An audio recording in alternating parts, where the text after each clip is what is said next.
الحمد لله والصلاة والسلام على رسول الله وعلى آله وصحبه ومن والاه و بعد. امروز موضوع ما درباره حدیث که دعا مؤثرترین سلاح یا مؤثرترین آله برای دفع و دور کردن بلا و مصیبت ها و شر. ما چطور میتوانیم که بلا و مصیبت و شر را از خود دور بکنیم؟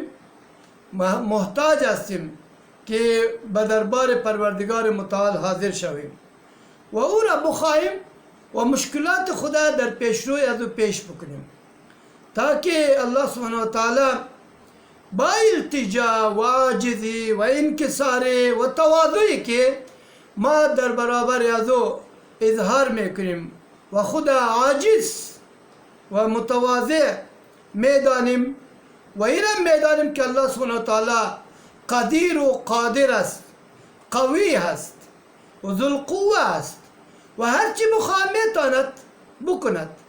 با از این خاطر ما میگیم که حاضر میشیم که ما یک بنده عاجز و گناهگار هستیم، پس گناههای ما را تو ببخش و با بخشیدن گناههای ما از ما مصیبت ها و بلاهایی که ما برداشت کرده نمیتونیم، عاجز هستیم یا اینکه توانی دور کردن از او را نداریم که الله این مصیبت ها را از ما دور بکن.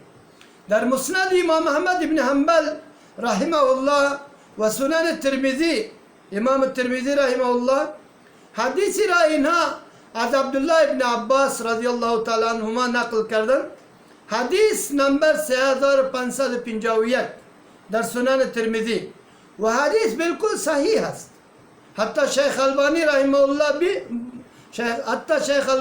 الله نیز مهر صحت را بالای حدیث زده.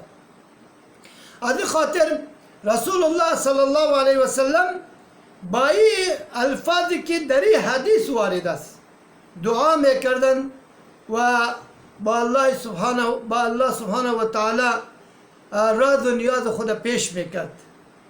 قسمی که در حدیث است نبی صلی الله علیه وسلم می فرمود اللهم اعنی ولا تعین علی، یا الله مرا مدد بکن و بخلاف ما کسی را مدد نکن، و انصرنی ولا تنصر علی، مرا تایید بکن و بخلاف ما کسی را تایید نکن، و امکر لی ولا تمکر بی، و برای ما حیله و نیرنگی را بخاطر نجات و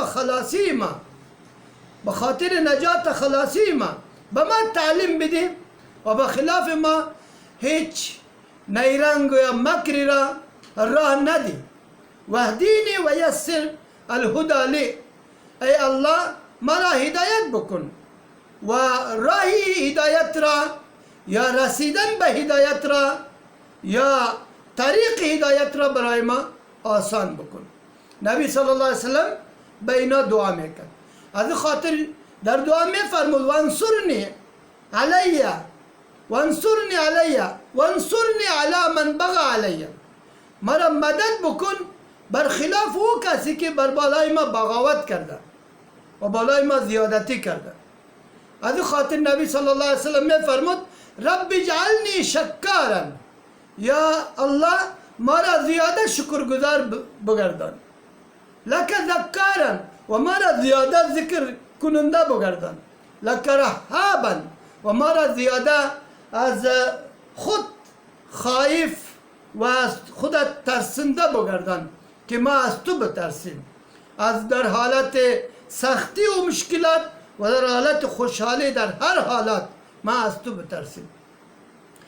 از این خاطر نبی صلی الله علیه وسلم دعا میکرد یا الله لک مطوعا لک مخبتا الیک اواها منیبا، یا الله مرا مطیع و فرمانبردار بگردان و مرا خشوع و خضوع کننده بگردان و مرا رجوع کننده به طرف خود بگردان تاکه ما به طرف تو رجوع بکنیم.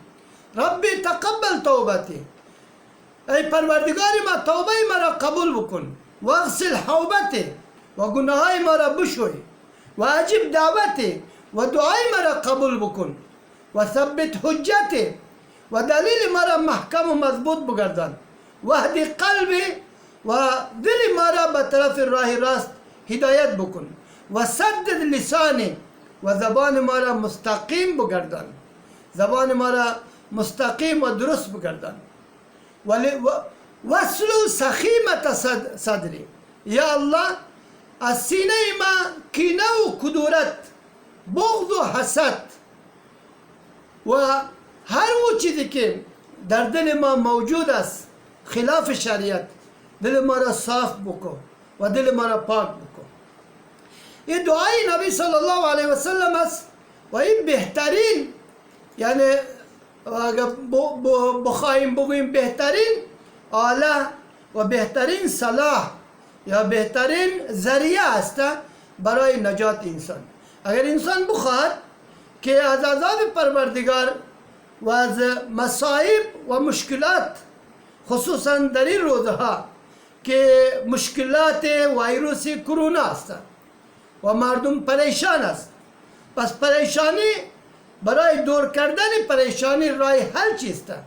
ما همیشه از طریق رسانه ها و از طریق عالم مجازی یا فیسبوک و دیگر تویتر یا و غیره ذرایع ابلاغ یا رسانه ها، ما همیشه میشنویم اینقدر مبتلا است، اینقدر صحتیاب است، اینقدر مرده و اینقدر قضایای جدید ثبت شده فلان. همیشه مردم در ترس و در خوف نگاه میکند و برای مردم علاج جز عزیزی که نمیکنه که دست خدا بشوی، ماسک بپوش یا سانیتایزر استفاده بکن یا فلان بکن یا فلان، لیکن این نمیگه که علاج شرعی وبا چیست، علاج شرعی مشکل چیست. علاج شرعی مشکل از سنت پیامبر علیه السلام، از شریعت محمد علیه السلام تلاش بکن.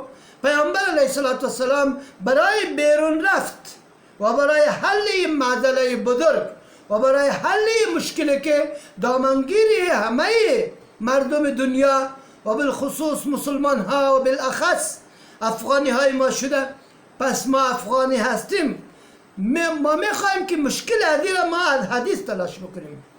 نبی صلی الله علیه وسلم مشکلش برای ما گفت، یه حدیث در پیشروی شما است که ما خواندیم. و دوم است که از جمله دعاهایی که نافی هست و قابل قبول است، الله سبحانه و تعالی او را قبول میکند، و از جمله دعای ذنون است. ذنون یعنی دعای یونس علیه السلام. امام احمد ابن حنبل و امام الترمذی رحمه الله و غیره روایت را از پیامبر علیه السلام نقل میکنند. پیامبر علیه السلام فرمودند دعوت ذنون ازدعا بها، فرمودند که دعای ذنون یونس علیه السلام وقتی که او دعا کرد به این کلمات در حالی که او در شکم ماهی بود، و او کدام دعا است؟ لا اله الا انت سبحانك انی کنت من الظالمین. این دعا را کرد. یونس علیه السلام وحدانیت پروردگار و توحید را وسیله نجات خود قرار داد. وسیله نجات خود قرار داد. لا اله الا انت، هیچ کسی الهی نیست، هیچ الهی نیست جز تو، نه پیر است و نه مرید، نه انبیا است نه اولیا، نه فرشته است نه انس است نه جن، نه قبر است نه کسی دیگری، الا توستی سبحانک، پاک استی تو از هر عیب، از هر نقص، از هر تقصیری تو پاک استی. ذات تو پاک است، کامل است، اوصاف تو کامل است. انی کنت من الظالمین، ما یقینا از جمله ظالمین بر نفس خود بودیم. الله سبحانه و تعالی درباره ازی فرمود که دعای ازی را یونس علیه السلام دعایش قبول کرد. الله سبحانه و تعالی فرمود در حدیث، آخر حدیث میاد فلولا انه، گفت که اگر یونس علیه السلام در شکم ماهی تسبیح و تنزیه پروردگار، پاکی پروردگار بیان نمیکرد، للبث فی بطنه الی یوم یبعثون، البته او در شکم ماهی میمان تا روز قیامت. تا روز قیامت. از این خاطر الله سبحانه و تعالی فرمود وقتی که تسبیح پروردگار خدا در شکم ماهی بیان کرد، الله سبحانه و تعالی فرمود چی گفت؟ فاستجبنا له و نجیناه من الغم. ما دعای از او را قبول کردیم و او را از غم نجات دادیم. غم چیست؟ تاریکی های متلاطم، تاریکی شکم ماهی، تاریکی شب و تاریکی بحر.